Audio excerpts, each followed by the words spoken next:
No episódio anterior, o grupo Kulum foi aniquilado. O Prota derrotou Seok, que estava na forma do Corno de Fogo, e agora virou novo governante de Zhejiang. Opa, continuação de uma obra que já temos no canal. Se quiserem uma próxima parte, já sabem, né? O Servinho tirando aquele sono da tarde. Prota dentro da carruagem segurando uma flauta. É uma flauta que convoca as águias divinas negras. O velho moribundo pedindo para ele usá-la, para entrar em contato com eles. E como a líder deles precisa de um tempo para se acalmar, vão deixar as espadas para mais tarde. Ring aparece pedindo para o Shin esperar um pouquinho, dizendo que queria lhe perguntar algo, se ele também encontrou os seres do reino celestial. Prota fica calado por um tempinho. Ring manda ele esquecer, dizendo que não tem como. Manda ele deixar isso de lado e não se preocupar com isso. Prota pensativo, dizendo que ela disse Reino Celestial, e também falou você também. Isso significa que também entrou em contato com o Reino Celestial. Se pergunta se aquela presença desconhecida durante a luta contra o Seok tem alguma relação com as palavras da Ring. Fala que tudo ainda é desconhecido,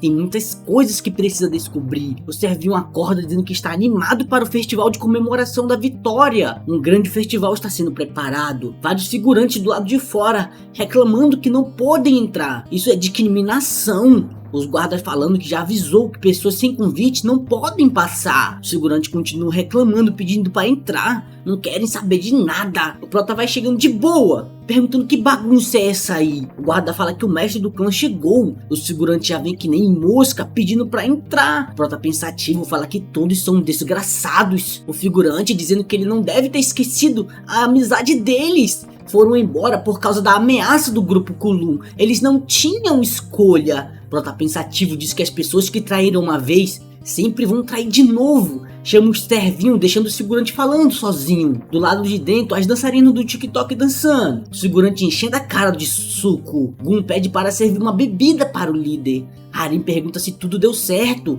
Prota fala que ele nunca falha nas suas coisas. Gun fala que iria perguntar se foi o líder que acabou com aqueles caras. Harim pergunta se a destruição do grupo Kulum foi realmente o fim de tudo. Mesmo que tudo tenha terminado, ela ainda sente como se tivesse algo estranho, como se algo estivesse se espalhando como se fosse um veneno. Prota pensativo diz que em breve vai ser a hora de falar para eles sobre a seita de sangue. Manda eles relaxarem. Se alguma coisa acontecer, eles dão conta. Eles precisam ir para a Aliança Murim pegar as recompensas deles. Do nada escuta um barulho alto. Um grupo de pessoas vão entrando no local. Dojin já manda proteger o líder. Pergunta quem são essas pessoas. Manda dizer a identidade deles agora mesmo, senão vão considerar a invasão de propriedade. O figurante se apresenta dizendo que seu nome é Jeon. Eles são guerreiros da Aliança Murim. Estão aqui hoje para prender 2 criminosos que estão nesse local.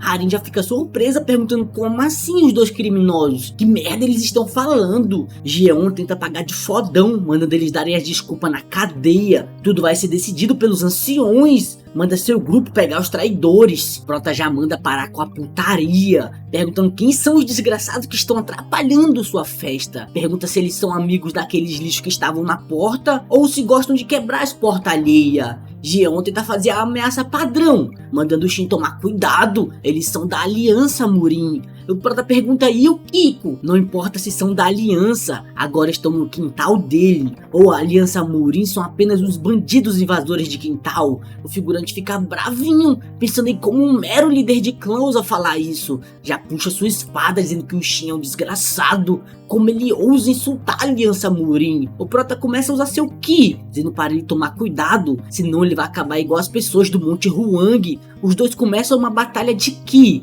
Os figurantes tudo sofrendo, dizendo que não conseguem respirar. Jeon se achando, dizendo que mesmo que o Shin seja habilidoso, ele é só um líder de clã. Ele já está quase no nível transcendental médio, mas começa a se tremer de medo, se perguntando o que está acontecendo. Acha que está sendo dominado completamente pelo Shin, dizendo que precisa aguentar, mas acaba soltando a espada e ficando de joelhos. Começa a pedir por favor, para Shin, eu não aguento. Prota pergunta se isso foi uma ordem. Nesse local é ele quem manda. Jeon quase derretendo, pede por favor para ele parar. Prota fala que assim é melhor, agora ele sabe o lugar dele. Manda eles sumirem da sua frente, se não quiserem que a situação fique ainda pior. Jeon diz que não podem recusar uma ordem, se não levarem os criminosos, eles também serão punidos. Prota pergunta por que os dois estão aqui. Gun fala que como guerreiros da Aliança Murim, precisam obedecer às ordens. Prota pergunta o que eles estão fazendo dizendo isso. Harim fala que independente da situação, eles ainda são afiliados da Aliança Murim. Se continuarem desafiando, vai ter um grande derramamento de sangue. Desejam evitar um conflito do clã Bayek com a Aliança Murim. Não querem causar mais problemas. Agradecem por tudo que foi feito por eles até agora. Os dois vão indo embora com os guardas. O Prota manda eles pararem e esperar um pouco. Vai junto com eles como testemunha. A cidade de Luoyang era conhecida como a Cidade das Artes. Mas isso mudou depois que a Aliança Murim veio para o local, ficando conhecida como a cidade sede da Aliança Murim. Um monge perguntando o que ele acha que está fazendo. Esse monge careca é o Seon. É importante? Não. A pessoa do seu lado é o Jang. Essa pessoa é importante? Também não. A pessoa de branco se chama Jok. Pergunta se os dois vieram aqui por algum motivo especial. Jang dizendo que ouviu dizer que ele mandou os guardas prenderem os filhos da família Zugdang. Geok fala que sim, eles vão chegar hoje e já vão fazer o julgamento imediatamente. Seon pergunta por que ele fez algo tão grave sem perguntar pros anciões. Jang fala, é isso mesmo, por que tu fez isso? Não perguntou nada. Nunca aconteceu isso na história, mas ele queria fazer isso, tô te falando. Geok fala que não avisou porque as informações poderiam vazar e os criminosos poderiam fugir. Por isso agiu sozinho. Seon fala que ele só está agindo assim porque o mestre da aliança está em uma viagem. Ele é apenas para observar as coisas, não para decidir nada. Geok já fica bravinho, dizendo para ele tomar cuidado com as palavras, dizendo que os criminosos vão chegar e a sua decisão não vai mudar. Manda os dois irem para o tribunal se prepararem para o julgamento. No local do tribunal, várias pessoas feias junto. Joeong dizendo que está curiosa porque eles estão fazendo essas coisas. Um rato feio dizendo que quando alguém comete um crime, precisa pagar. Esse é o Kang, figurante. Não sei porquê, mas o autor gosta de desenhar todo vilão feio, velho. Nangung Baek dizendo que o julgamento nem começou e já estão tratando as crianças como criminosos. Se forem julgar crimes, a seita do Monte Huang devia ser a pior aqui. Os figurantes das outras seitas já tentam virar o jogo, falando que se forem investigar o Monte Huang, precisam investigar todas as seitas também, porque eles não falam mais nada, não falam o nome das outras seitas. Joeong fica puta, perguntando como eles ousam tratar o filho dos outros como criminosos. Os figurantes já ficam tudo caladinho. Um guarda gritando que os criminosos chegaram. Kang fica rindo, dizendo que isso vai ser engraçado. Ela vai ficar com o coração partido, vendo a filha dela ser presa, dizendo que isso é só o começo. Quando ela vê a filha dela toda acorrentada, vai entrar em desespero, mas faz aquela cara feia de figurante, se perguntando que porra é essa? Por que os dois não estão acorrentados? Já grita perguntando por que o líder deles não prendeu os criminosos. Eles podem querer fugir, manda prendê-los agora mesmo, todos os dois. O Prota já aparece falando que mandou não prender eles, já que nem mesmo são criminosos ainda, então não tem necessidade de prender. Kang já tenta pagar de doido, perguntando quem ele pensa que é pra abrir a boca. Manda ele revelar a identidade dele agora mesmo. O Prota fala que seu nome é Shin e veio aqui em defesa dos dois. Kang já fica nervoso, perguntando se é o Shin, líder do clã Baek. O Prota fala que é exatamente esse. Geok já fica caladinho, só observando. Todos os outros figurantes nervosos, só observando também. Um velho com um palito na boca, pensando que isso vai ser interessante. O Shin é completamente diferente dos seus relatórios. A organização dele é a melhor em conseguir informações no mundo marcial, e de acordo com elas, o Shin não era bem avaliado, mas agora pode ver com seus próprios olhos a pessoa que vai causar uma grande tempestade. Kang pensativo, dizendo que ele é só um novato, que não sabe no que está se metendo. Fica brabo olhando pro guarda, pensando no porquê ele não avisou isso. Jion nervoso, pedindo para parar de ser olhado. Não pôde evitar. Antes de sair, Jion pediu para o Shin entender a situação dele. Sabe que o Shin está preocupado com os subordinados dele, mas isso é o seu dever, precisa amarrá-los até chegar no local. O Prota fala que se ele quiser amarrar alguém, ele pode, mas ele pode ter certeza que vai pegar essa corda e amarrar na garganta deles e puxá-los até no lugar. Jeon dizendo que ficaram sendo vigiados todos os dias, não podiam fazer um relatório assim. Começa a chorar, dizendo que está sendo injustiçado. Kang pergunta com que direito ele vai fazer a defesa dos dois. Prota fala que o imperador deixou ele cuidando do grupo Kulun, e os dois ajudaram nessa tarefa a pedido dele. E agora ele quer punir as pessoas que receberam elogios do imperador. É claro que ele tem a obrigação de defendê-los. e relatar todo esse problema para o imperador. Kang fica cuspindo, falando que isso não tem nada a ver com a família imperial, é apenas uma investigação. O Prota manda ele parar de falar e começar logo, precisa cumprir essa missão. Kang fica bravo perguntando se ele não tem respeito com o veterano da aliança. Prota fala que ele quer ser chamado de veterano, mas nunca lhe tratou bem, mas já que ele faz tanta questão, ele pode fazer isso, chama ele de veterano, com um tom de deboche. Geoke já manda o Kang ficar calmo, falando que o julgamento é prioridade, não adianta ele tentar desafiar a família imperial. Kang pergunta por que eles não informaram sobre a origem do grupo Kulum. O Prota fala que o clã Huang fazia parte do grupo Kulum, então seria fácil encobrir um relatório. Kang pergunta se não dava para ele ter bloqueado esses movimentos com antecedência então. O Prota fala que ele está dizendo tudo isso, mas porque eles não descobriram antecipadamente as ações do clã Huang então. Kang fica brabo perguntando por que ele está se envolvendo nesse assunto que ele não tem nada a ver. Prota fala que já disse antes, são apenas ordens do imperador. Kang fica bravinho pensando que o Shin é bom em fugir das crises.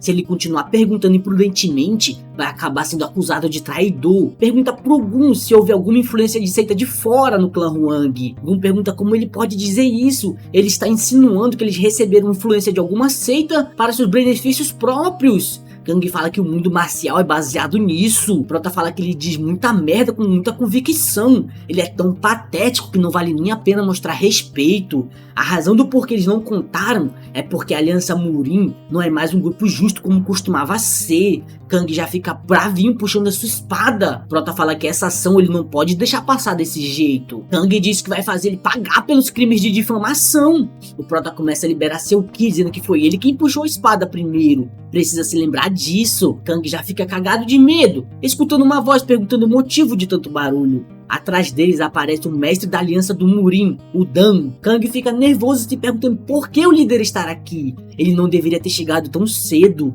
Gun e Hari fazem aquela saudação padrão de mundo marcial. Dan fala que este caso não chegou nos seus ouvidos, ou foi a decisão independente de alguém. Kang, com medo, diz que agora ferrou. O líder da aliança parece estar insatisfeito com essa situação, vai acabar levando a culpa junto. Continua bravinho perguntando por que o Shin está com a cabeça erguida. Precisa mostrar respeito para o mestre da aliança. Prota fala que esse é o homem então. Esse é o líder da aliança do Murin. Dan fala que está tudo bem. Não podem cobrar o respeito de alguém que não faz parte da aliança. Mas a espada dele deveria ser usada contra pessoas do caminho demoníaco. Por que ele está com ela para fora? Pergunta se tem algum indivíduo do caminho demoníaco na frente dele. Tudo que ele viu foi um jovem corajoso mostrando as falhas da aliança. Ou seus olhos estão enganados. Fala que veio aqui depois de resolver os assuntos relacionados a isso. Antes de vir para cá se encontrou com Liang. O segurante perguntando por que ele foi se encontrar com aquele homem. Dan fala que a crise de Zhejiang é culpa da aliança. Então foi fazer um pedido de desculpas pessoalmente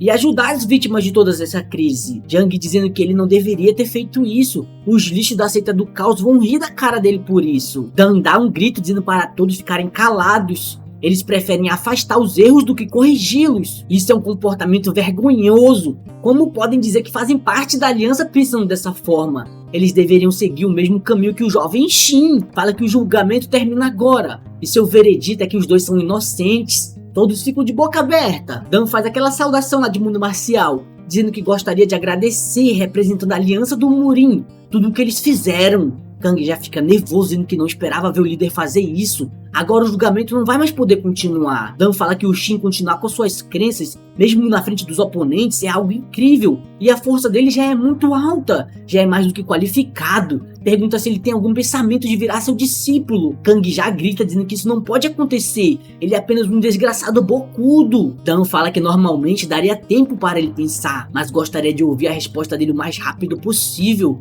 O Prota pensa por um pouquinho e fala que vai recusar essa oferta. Dan já ia dizer a frase que o Shin era seu discípulo, mas se cala. Prota fala que agradece a oferta, mas ele já tem muitos mestres, não precisa de mais. Dan começa a rir que nem um louco, dizendo que não esperava que ele fosse recusado. Esta foi a sua primeira vez. Diz que entende a decisão dele, mas ainda assim não pode deixar ele sem nada. Se estiver tudo bem para ele, pergunta o que ele acha de entrar para a união do Murin e ajudá-la. Isso é um pedido dele, queria que ele não recusasse. Prota fala que se não for uma posição muito incômoda, ele vai pensar sobre isso. Dan fala que agradece por ele pensar desse jeito. Geoki fica apenas observando tudo caladinho. Dan no seu escritório lendo os pergaminhos. Geoki já vem chegando na caladinha pelas portas dos fundos. Dan fala que normalmente as pessoas entrariam pela porta da frente e bateriam nela. Pergunta por que ele veio aqui tão tarde da noite. Se ele veio reclamar sobre as decisões dele de hoje, se for por isso ele deveria voltar agora mesmo. Não importa o que ele diga, não tem intenção de mudar a sua ideia. Geoki pergunta se agora pode começar o seu relatório. Dan começa a rir dizendo que vai parar de brincar. Geoki fala que veio aqui depois de investigar reações das duas facções. Primeiro, que a maioria dos 7 clãs são fortemente contra esse incidente. Enquanto alguns estão satisfeitos com o julgamento sem punição,